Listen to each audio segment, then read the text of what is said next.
आज हमें बता दीजिए, हमारे चैनल के माध्यम से बता दीजिए, क्योंकि आपके विचार उंगली थाम करके लोग चलने के लिए तैयार हैं।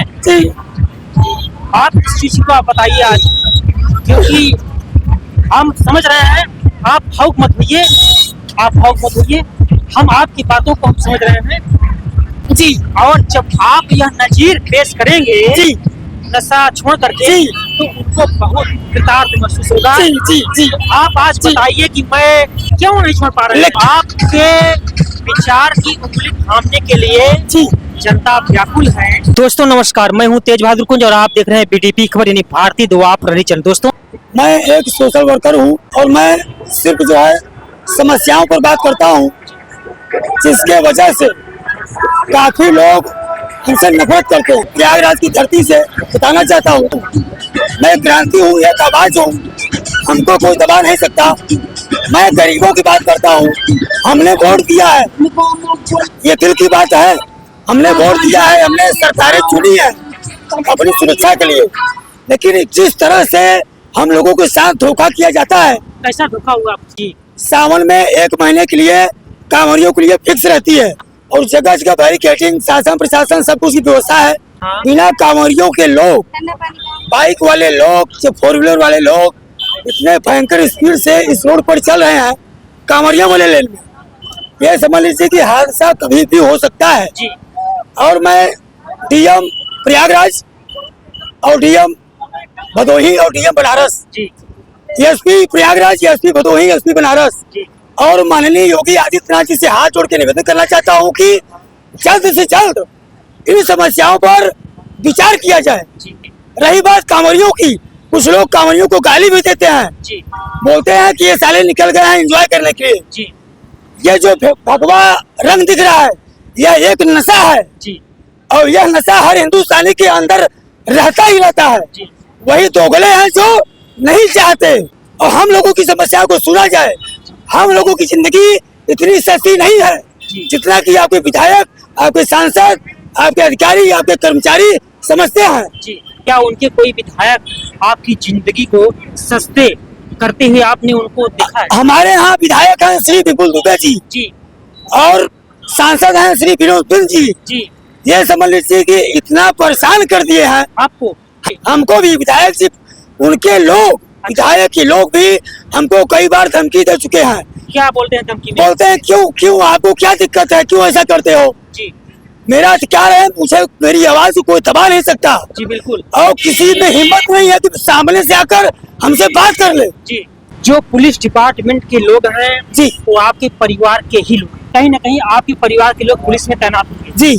कई कांवड़िया के भाई साहब लोग हैं जी, वो यात्रा जा रहे हैं, बाइक से जा रहे हैं जी, तो क्या बिना हेलमेट का जाना क्या उचित है?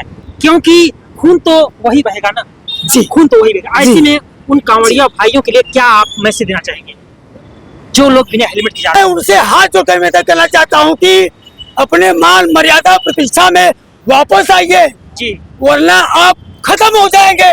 कि अपने औकात को समझिए, आप क्या हो जी। आप एक वोटर हो, एक सपोर्टर हो जी, एक ऐसे लाल हो, धरती के लाल हो कि अच्छों को सबक सिखा सकते हो। बिल्कुल। लेकिन मौन क्यों बैठे हो? मैं सवाल करता हूँ और हाथ जोड़ के निवेदन करना चाहता हूँ कि मेरा साथ दो, जो मेहनत कर रहा है उसका साथ दो, पत्रकारों का साथ दो जी, और इस देश को बचा लो जी।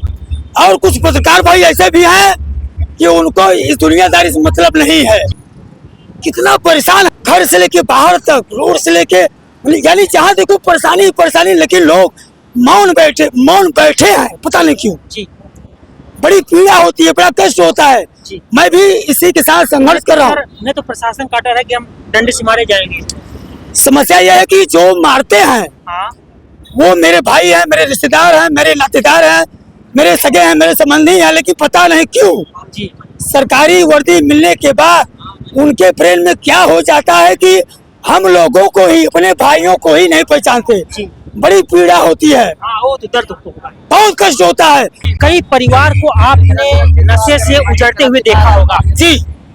हो सकता है होंगे भी आप, किसी बहन के भाई होंगे जी, किसी के भाई होंगे जी, और किसी के पिता भी होंगे या चाचा होंगे।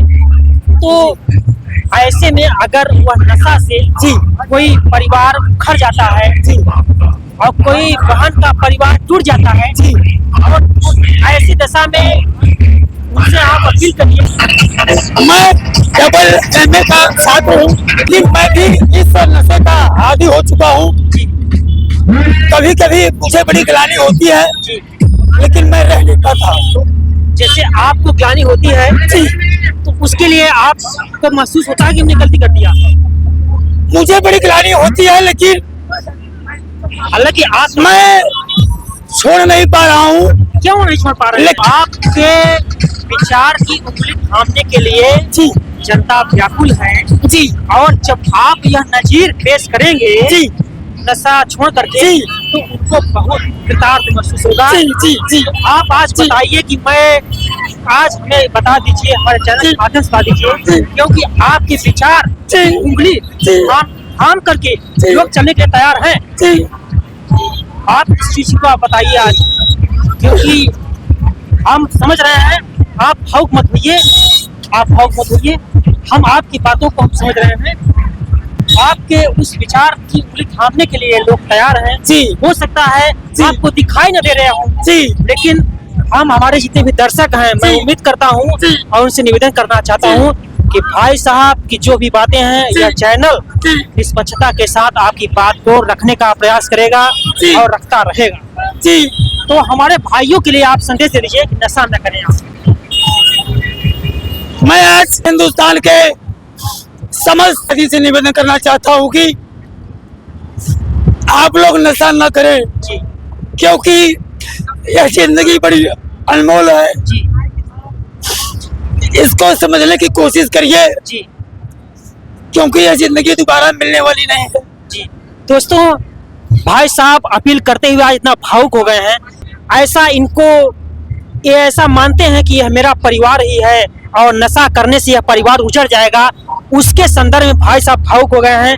हम भाई साहब को फल लगाना चाहते हैं और हम उम्मीद करते हैं कि भाई साहब इसी प्रकार से अपने विचार से आप समाज को प्रकाशित करते रहेंगे और उम्मीद करता हूँ कि आपका यह विचार आज नहीं तो कल समाज के लिए पथ का काम करेगा और उसमें जब लोग चलेंगे आपके उस हर पथ के प्रकाश से हुआ उनको उजाला दिखाई देगा, उनको प्रकाश दिखाई देगा और आगे बढ़ते जाएंगे। आप यह हार मत मानिए, ये हमारी आपसे लेकिन कुछ लोग बोलने लगे कि बिहार में भरत तिवारी और भदोही में डीएम तिवारी, अब तुम्हारा ही नंबर है। जी लेकिन मैं आपको बता दूं कि मैं 15 महीने हो गए मैं जूता चप्पल नहीं पहनता हूँ। अच्छा जी, और मैं प्रतिज्ञा लिया हूँ कि जब तक हमारे क्षेत्र की समस्या, हमारे क्षेत्र के लोग जब तक सुरक्षित नहीं हो जाते, तब तक मैं शांत बैठने वाला नहीं हूँ। चाहे मैं इस दुनिया में रहूँ और चाहे ना रहूँ, हमको कोई फर्क नहीं पड़ने वाला है।